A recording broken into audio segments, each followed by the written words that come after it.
Bonjour, mon nom est Claude Dufour, je suis apicultrice depuis 7 ans déjà et j'ai fait une maîtrise en sciences apicoles à l'Université Laval avec comme directeur Pierre Giovinazzo. Dans le cadre de cette maîtrise-là, j'ai eu la chance d'avoir accès à une information scientifique de grande importance, ce qui m'a permis de vraiment connaître plusieurs aspects de l'apiculture, souvent peu effleurés dans une formation de base, je dirais. Et ça m'a conscientisé sur une chose que j'aimerais vous parler particulièrement aujourd'hui, c'est l'importance d'avoir des ruches d'une grande force. Le sujet de ma maîtrise, c'était les carences alimentaires en contexte de pollinisation commerciale du bleuet et de la canneberge. Ce que j'ai eu comme résultat, c'est que les abeilles qui étaient mises en situation de pollinisation dans des grandes superficies de culture, de monoculture en fait, avaient des carences au niveau de la protéine qui faisaient en sorte que leur développement était largement diminué et ce qui leur nuisait, le développement de l'individu nuisait ensuite au développement de la colonie en son entier. Et ça m'a permis de mettre en contexte dans le cadre de moi, mon travail d'apicultrice et me dire, si on place les abeilles en monoculture et qu'elles souffrent, il y a sûrement des aspects un petit peu plus, de façon diminuée, qu'on retrouve dans notre travail de tous les jours d'apicultrice ou d'apiculteur, pas besoin d'aller en pollinisation. Ça veut dire qu'au jour le jour, on risque d'avoir ce genre de stress-là pour les abeilles.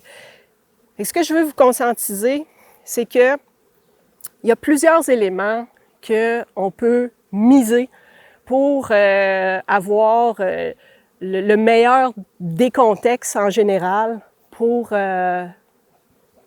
faciliter le développement et optimiser le développement de nos colonies. On est dans une réalité ici au Québec, c'est qu'on a un hiver qui est quand même assez rigoureux.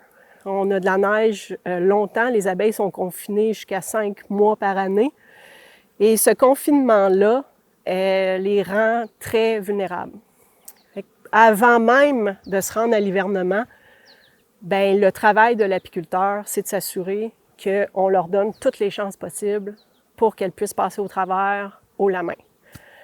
On a connu une catastrophe à l'hiver 2021-2022 avec la perte c'était carrément une hécatombe, jusqu'à 60-80% des colonies chez certains apiculteurs qui ont été perdus, et c'était pan-canadien. Le varroa est un des facteurs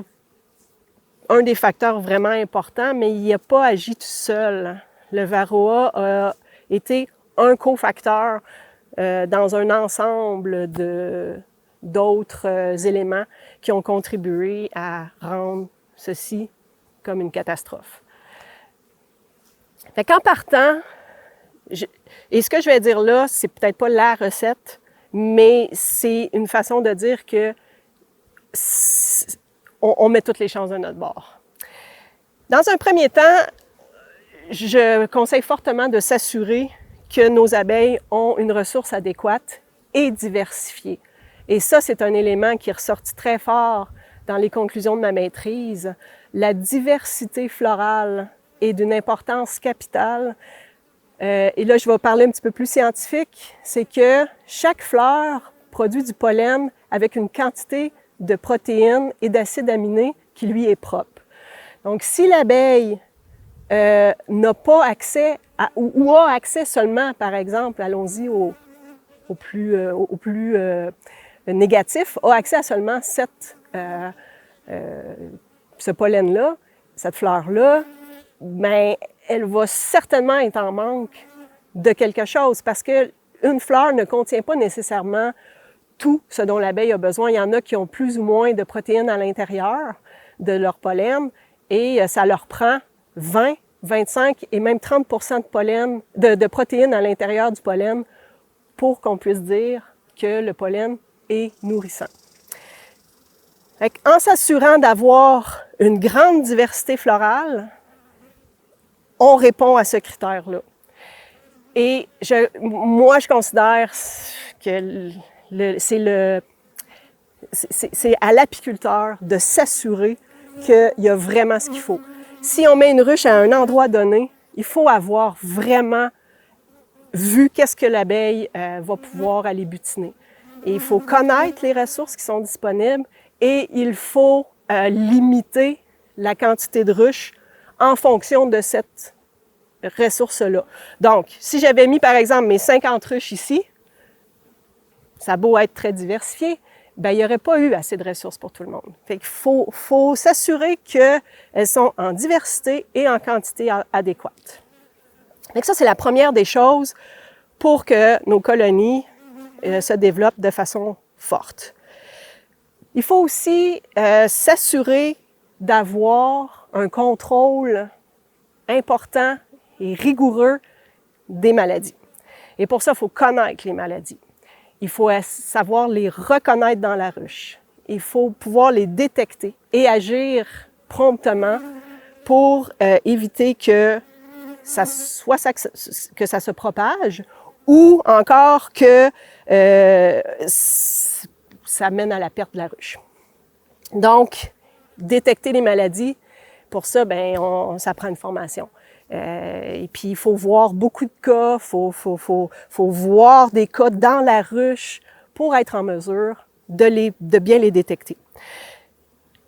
Concernant le varroa, il y aura d'autres capsules qui vont expliquer comment en prendre soin, mais je glisse seulement un mot pour dire qu'on doit vivre avec le varroa. Il fait partie de notre réalité depuis la fin des années 90.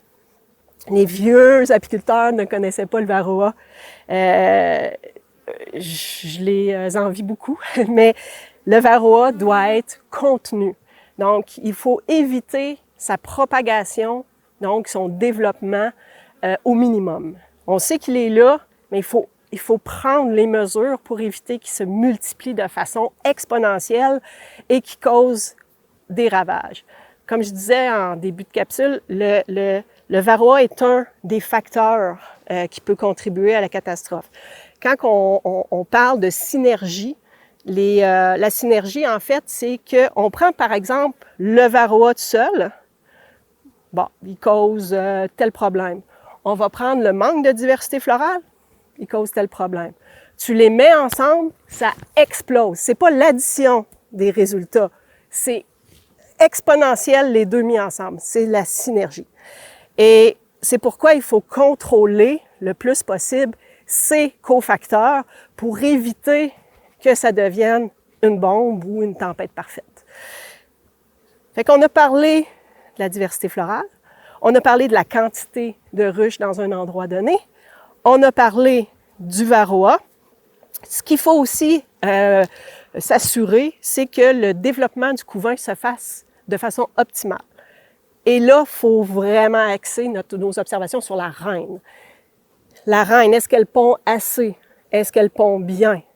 Est-ce qu'elle va nous permettre de nous rendre à l'automne et nous donner assez d'abeilles pour passer l'hiver, pour bien réchauffer la colonie pendant ces 5 mois d'isolement. Fait que, il faut s'assurer qu'on a une bonne ponte, et si ce n'est pas le cas, il faut la changer. Ça fait partie du travail d'apiculteur. Le travail d'apiculteur, c'est pas juste de flatter nos abeilles, il faut aussi prendre des mesures des fois qui sont plus drastiques, comme écraser une reine à côté d'une ruche parce qu'elle va nuire à la colonie. Donc, ce sont des éléments qui doivent être pris en compte.